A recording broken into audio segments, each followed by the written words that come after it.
Hello，大家好，我係阿卡，今日同大家睇荔枝角嘅福源廣場，一個4580尺嘅單位。咁我哋而家上去睇一睇，個大堂樓底都幾高嘅，咁啊有4部嘅客 lift 啦，分高低層 lift。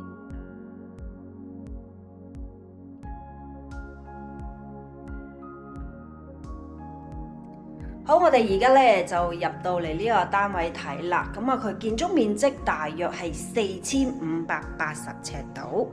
咁而家個單位就係冇任何嘅家私啊，或者裝修都基本上都係叫冇乜啦。有地氈，但係地氈就比較舊啦，可能需要更換。樓底都好高㗎，有成4米樓底。咁上面咧就冇做到天花，做咗一啲係吊燈。而家咧好多寫字樓都唔做天花噶啦，窗方面咧就落地玻璃窗，兩邊都係窗，採光度就好好啦。咁呢個咧係由3個單位打通嘅，咁呢個單位算係冇乜柱，就係呢一個位置咧有一條柱嘅啫，呢個位置。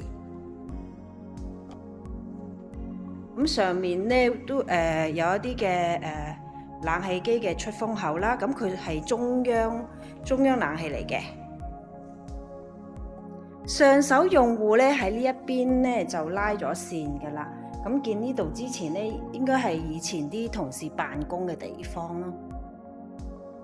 除咗我哋入嚟呢一棟門之外咧，呢邊咧其實仲有2棟門嘅，咁佢就用咗一啲嘅裝飾咧遮咗呢2道門嘅，有需要咧其實都係開翻呢2道門。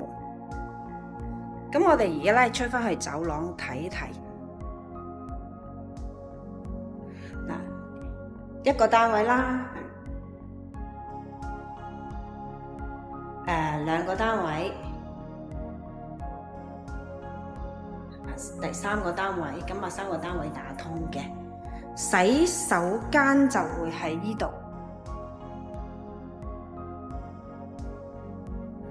咁啊女廁、男廁就公用洗手間，另外都有個雙層人士洗手間嘅。成棟大廈客 lift 咧就有4部客 lift 嘅，咁有2部就上嚟呢一層，咁另外仲有1部嘅消防 lift。部嘅消防 lift 就喺度。